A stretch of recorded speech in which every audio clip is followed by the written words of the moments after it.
Yan, hello mga ka-viewers. Welcome back ulit sa aking channel. Mga ka-viewers, mayroon akong i-repair or try ko itong i-repair. Itong nabili ko sa magbubuti na solar panel. Ayan, so yung solar panel na yan mga ka-viewers ay nabili ko sa halagang isang daan. Yan, nabili ko siya ng 100 pesos. Itong solar panel na to. So, bali, itong solar panel na to ay 30 watts siya mga ka-viewers, 30 watts. Yan, binili ko dahil yan, kailangan ko pang siya, yung another mga ka-viewers, solar panel para pang charge sa mga baterya na para sa ilaw. So, bali, dalawa lang naman yung solar panel ko, yung isa, ganito din, maliit konti. So, din yun, pang 12 volts. Yan, so, kailangan ko pa ng isa. So, ito, kaya sabi ko, bilhin ko na lang, lawat na kahit 30 watts lang. So pwede na to mga ka-viewers, kahit 30 watts pwede na to makapag-charge sa baterya ng motor, yan, or yung mga baterya na ina-assemble na tawag dyan, mga lithium ion na mga baterya. So pwede na tong pang DIY na tong solar panel to. So yan, bago ko pa to tuluyang mga ka-viewers, i-share sa inyo kung paano ito i-assemble at paganahin uli. So sa mga baguhan pa lang sa aking channel, huwag niyo pong kalimutang mag-subscribe at i-share sa iba yung ating video. Yan, para malaman din ng iba kung paano mag-DIY at paano i-repair yung mga ganitong scenario or ganitong klaseng mga solar panel. Yan. So yan mga ka-viewers. At wag na rin kalimutang i-like yung video at paki-pindot yung bell button at ilagay sa all para kayo po ay automatic na ma-notify kaagad sa mga video tuwing ako nag-upload. So start tayo dito mga kabir sa aking i-share sa inyo. So dahil naman ito ay nabili ko sa online, kagawang na online pa talaga sa magbubuti. So ito siya mga kabir. So yan, so tingnan natin tong kanyang specs. Wait lang. At kunin ko yung aking cellphone para makita nyo mga kabis. Ayun. So yan, mayroon siyang nakalagay na Mono. Bosca yung kanyang brand. Mono 35 watts mga ka-viewers.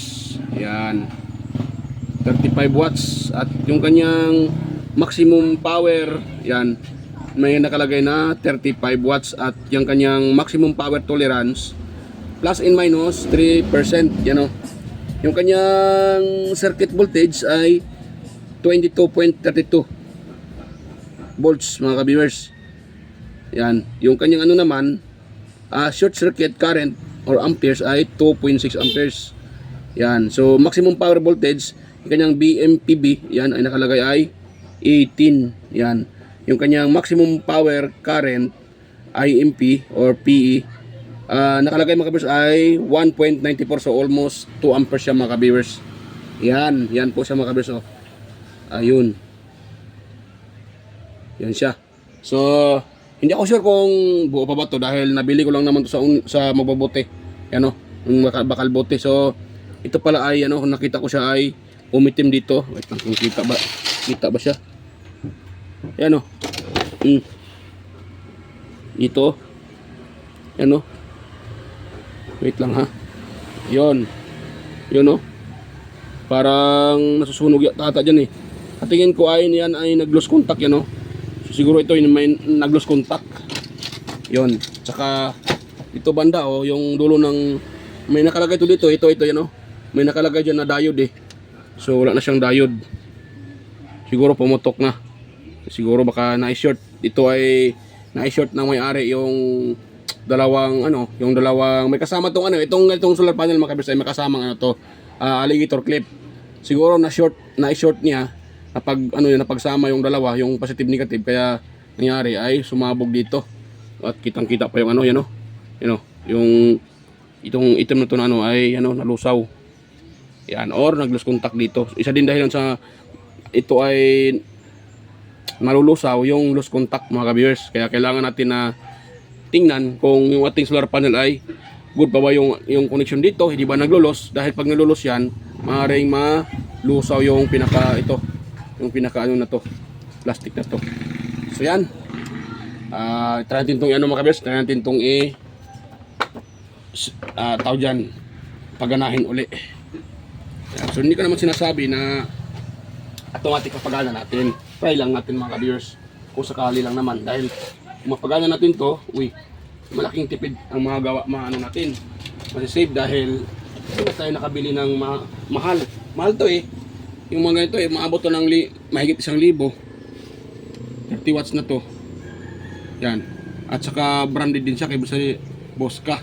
Yung kanyang brand. So magandang ano. Magandang ano yung Bosca mga kabers. Magandang yan yung Bosca. Hindi ako naman sa Bosca pero maganda din talaga ang Bosca eh. Yun. So try natin itong try ko itong isip mga kabers paganahin. So maglagay ako dito ng diode. Dahil may diode yan eh. Maglagay tayo dito ng tinatawag na bypass diode. Dito. Yun yung tinatawag na bypass diode. So yung bypass diode mga kabers ay isa din yung protection din yan sa ating solar panel. Yan. Yan dito tayo maglagay. Yan. Para may protection pa rin ito mga kabers. Sakaling magsushort, hindi masisira yung pinaka circuit sa lalim, yung nito, yung cell sa lalim. So para hindi siya masisira, kailangan nating lagyan ng diode pang protection dito mga ka-viewers.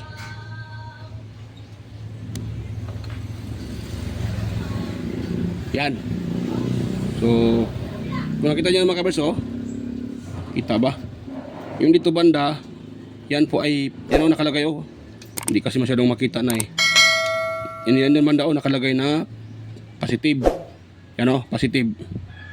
Ito naman matik, negative to dito. Yan nakalagay na plus. So dito yung positive. So ang gagawin natin dyan, meron ako ditong diode na 6 amperes ito. Yan, wala akong mabunot na 6 amperes. So ito nakita ko lang naman dyan dito sa mga stock ko. So yan, 6 amperes po. Pwede na siguro ito mga viewers. 6 amperes. 6A 05 MIC. Yan. So ang paglagay nito, itong may parang parang may silver. Yan po ang itapat natin sa may positive. Ganon siya Pag ganon siya pag ganon. Ayun. Ayan, pag ganon yung kanyang setup. Yon, pag ganon yung setup niya mga kabersa, tandaan niyo po sa mga newbie diyan na katulad ko. Yan, tandaan niyo. So, itong itong may silver, yan. Negative yan eh. Yan. Pag yung sinasabi kasi ng iba, ito daw ay positive. Dahil lalabas dito positive. So, siyempre, ito kasing para sa akin kasi, itong itim na to, itong itim na to, ito yung positive. Papasok din dito yung yung supply, lalabas dito positive. Dahil pag iganon mo yan siya, dito tayo mag-in ng supply, siyempre ang lalabas dyan ay negative. Dahil itong may silver, negative yan eh. Yun, yung iba naman nagsasabi na ang positive daw dito ay itong may silver.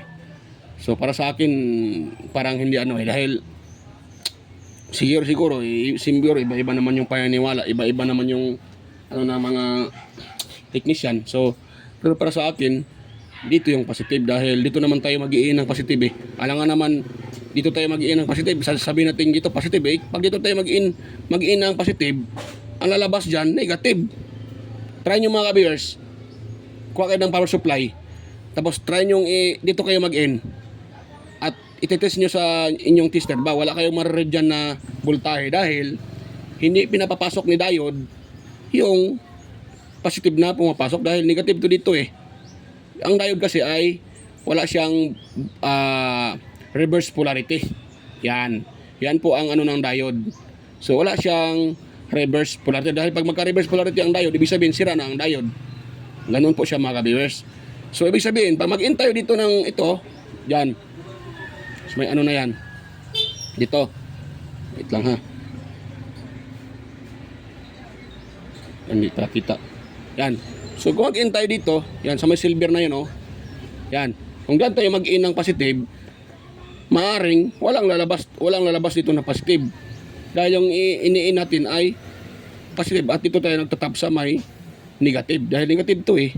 Itong may silver, yan. Yan, negative yan. Sinasabi lang ng iba na positive dahil nag-i-in dito naglabas dito positive. Pero ang totoo talaga niyan, ito talaga ang negative dito. Itong may silver na yan. Ito namang puro itim, dito po yung positive natin. Dahil kung mag-in tayo dito ng positive, lalabas dito ay positive. Mag-in naman kung atin siyang i-reverse, so wala lalabas dito na positive mga kabiyers. I-try nyo mga kabiyers para makita nyo. Baka sabihin nyo ako ay nag-invento. So try nyo i-in dito ng positive. Yan, itap nyo ito sa power supply nyo. Yung red or positive side, dito nyo itap. Yan. Ngayon, try nyo i-test itong isang ito, pati doon sa ground, yung negative, i-try nyo i-test kung makakuha kayo ng voltahe dyan. Dahil hindi kayo makakuha ng voltahe dyan mga kabiyers, dahil nga, ay naka-reverse polarity yung ating diode. Dapat makaganon siya. Yan, naka-forward bias. Yan, kung nag-intay dito na ito sa maitim, so lalabas dyan, positive. So ganun lang. Ngayon, dahil positive to dito positive to, so ganyan natin siya. Yan, ganun natin siya mga kabiyers, ganun. So ganun natin yung setup niya. So yan, kuha tayo ng soldering iron at atin itong isolda. Wait lang ha. I-bend ko muna. Yan. Or mahaba pala nito eh. Isa yung aking cutter.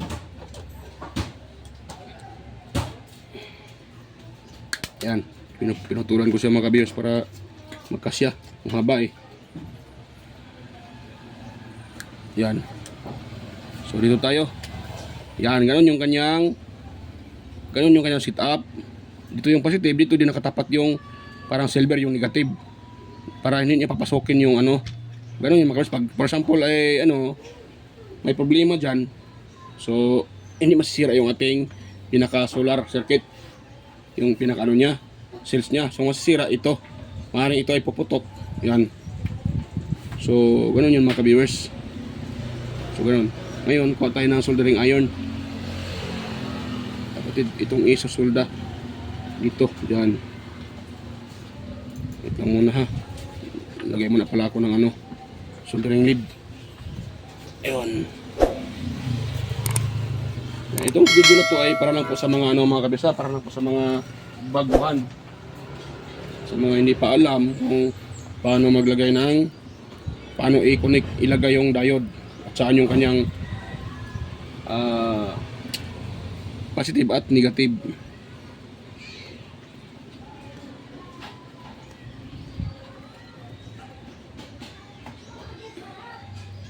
Okay.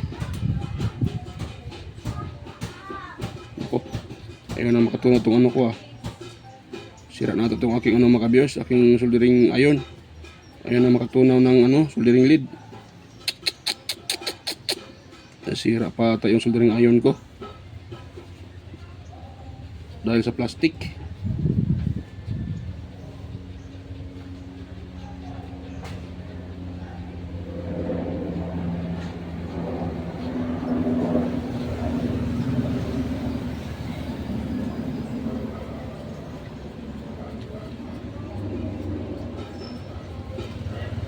Yan.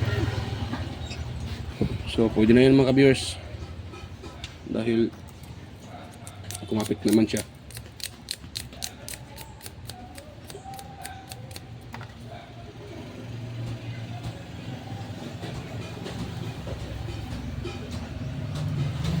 Yan. So kailangan natin maglagay ng tawag dyan diode para protection mga ka-viewers.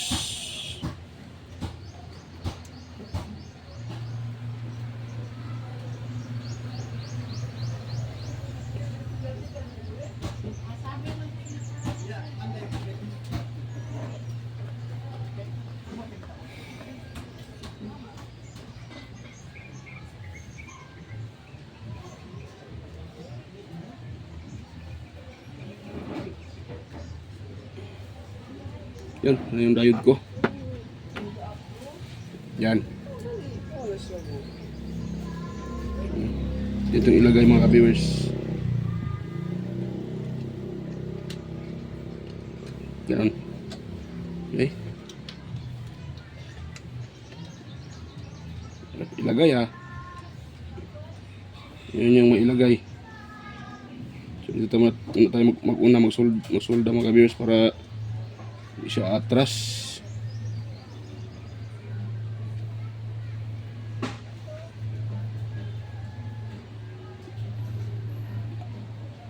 Yun. Hirap niyang ilagay eh. Gagalaw siya mga ka-viewers. Guwang na. Kagawin itong aking soldering iron, ayaw na makatunaw. Sira na talaga itong ano nito. Sira na talaga yung kanyang ano mga ka-viewers, yung kanyang yung tip niya. Sira siya.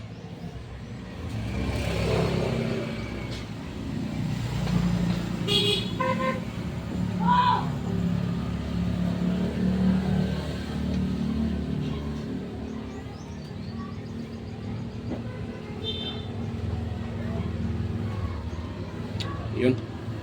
Patay na akong soldering iron na ko to. Sisira na mga ka-viewers. Hindi na makatunaw mga ka-viewers.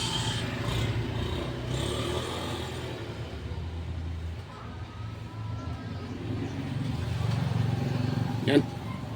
So, ipos ko muna mga basa. Isolda ko muna to. Hindi ako matagalan dito. Dahil sira to aking soldering tip. Yan o. Ayaw na makatunaw. So, kailangan ko muna itong diskarte yan. So, yan. So ayan mga ka-viewers, ay nasapos ko ng mahinang yan oh.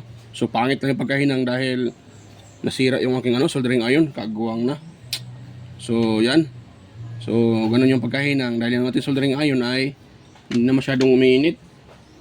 Mainit siya pero yung kanyang tip mga ka-viewers ay nakakatunaw ng soldering lead. So nasira yung soldering iron ko dahil kagagamit sa pag ano ng plastic. Ayun, so dahil nahinang ko naman yan, ano ito yung dulo niya. Ayan, yan pakita ko sa inyo ha. Yan po yung kanyang dulo. Yan o. So, ito siya o. Yan o. Diba? So ngayon, magtitest tayo ng voltage. Kung ilang voltage yung lumalabas dito sa kanyang pinaka-panel. So yan, bago yan, ilagay ko ito sa labas para mga kabis dyan o. Yan ko ilagay o. Yan o, dyan sa labas dahil mainit. So dyan ko ilagay. Yan. So dyan muna kayo ha. At punta muna ako doon sa labas. Nahulog pa yung ano ha. Yan o. Doon ako sa labas to ilagay mga ka-viewers.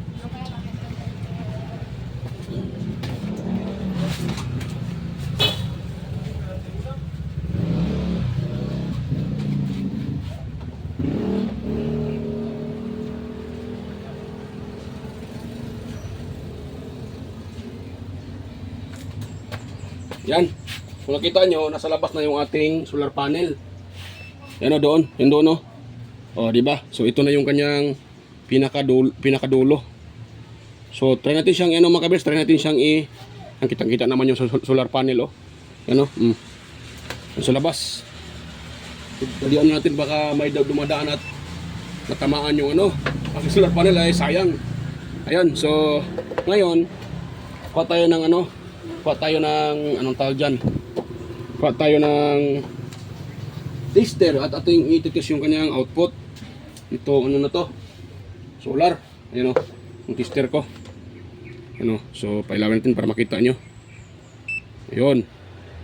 Yan, so dito tayo sa negative at positive. Ayan o, nakakuha tayo ng 20 volts. Yan o, 20 volts mga ka-viewers. Maganda to, pang charge ng ano. At gagamitan na natin to ng ACC or solar charge controller. Kung wala naman, mag-DIY na lang tayo ng ano, charger para sa baterya. So ayan o, 20. Ngayon, atin yang paano mga kabers, atin yang i-test. Ano? Yan, 20. O diba, 20. So kuha tayo ng ano. Ito, meron ako dito. Ito. Yan, so paikutin natin yan. So lagyan natin to sa positive. Itong positive oh. Dito sa positive. Yan, pulupot natin sa mga kabers. Ayun, ganun. Tapos ito isa sa negative.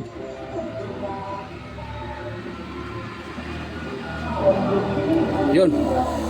Yan, lakas yung mga kabers oh. Oh, malakas mga viewers.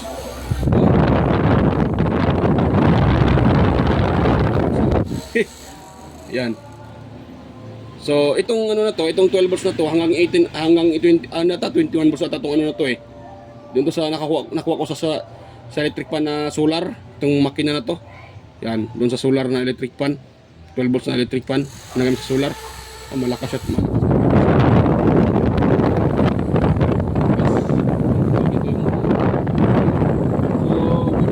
Gamit yun mga ka-viewers, yung nabili ko at yan o.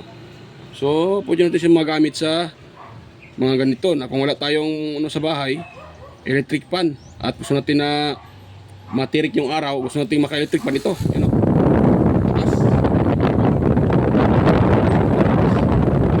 Ito yung electric fan yan, o diba?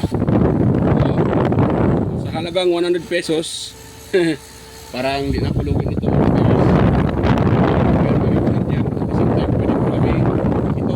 Supply dito sa electric fan na to. Oh, ganda.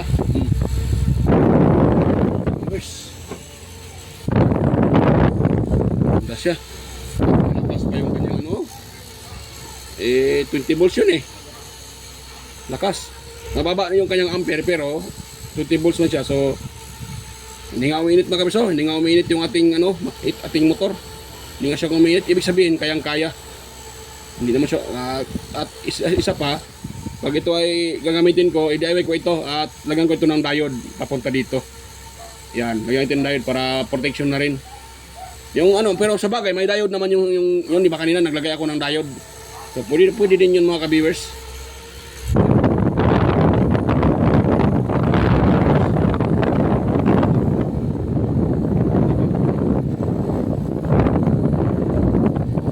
Okay.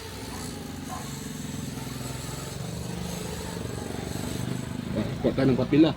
Pakita ko sa inyo. Malakas talaga siya mga ka-viewers. Ano? Uy. Tanggal ah. Ano? Oh. Yan. Yan. Ano?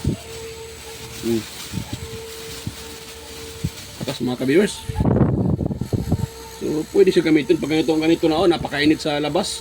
So meron tayong electric fan magamit sa loob ng bahay. At tipid pa sa kuryente. Lakas na siya.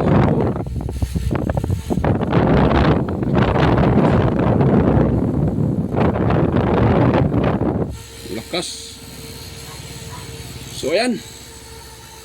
So, yan mga ka-viewers. So, success tayo dito mga ka-viewers ating DIY. Success tayo. Oh, hindi nga uminit yung aking Hindi nga uminit yung aking yung 12 volts na motor. Hindi uminit. So, okay na okay. Kayang-kaya niya. Ayun. So, success yung ating repair mga ka-viewers. At nagamit ko pa yung nabili ko na 100 na solar panel. Yung problema lang naman doon, pumutok yung kanyang diode dahil siguro ay naipag-short ng may-ari. So pinilitan natin uli ng protection, yung bypass diode. Yan. So yan, nagamit natin siya uli. So yan, hanggang dito lang mga kabers. Kung ayan, bago pa ako magtapos, may galaw shoutout para sa inyong lahat dyan. So hindi muna ako mag-shoutout. Next na tayo mag-shoutout mga kabers. Yan, may galaw shoutout sa aking mga kadikit dyan, lahat-lahat. At sa inyo na mga kabers. Yan. Sa lahat ng kadikit ko at mga ka-idol natin dyan. So yan, sa inyo mga kabers, may ka lang shoutout. At huwag na rin kalimutang i-share itong video na to mga kabers para yung mga gusto mag-DIY ay pwede din sila makagawa tulad nito, yung ginagawa ko kahit simpleng paraan. So yan mga kabers, hanggang dito lang po at salamat po sa mga manonood. Thank you sa inyong lahat. At bye bye po mga kabers, kita tayo ulit sa aking next na mga video. Bye bye!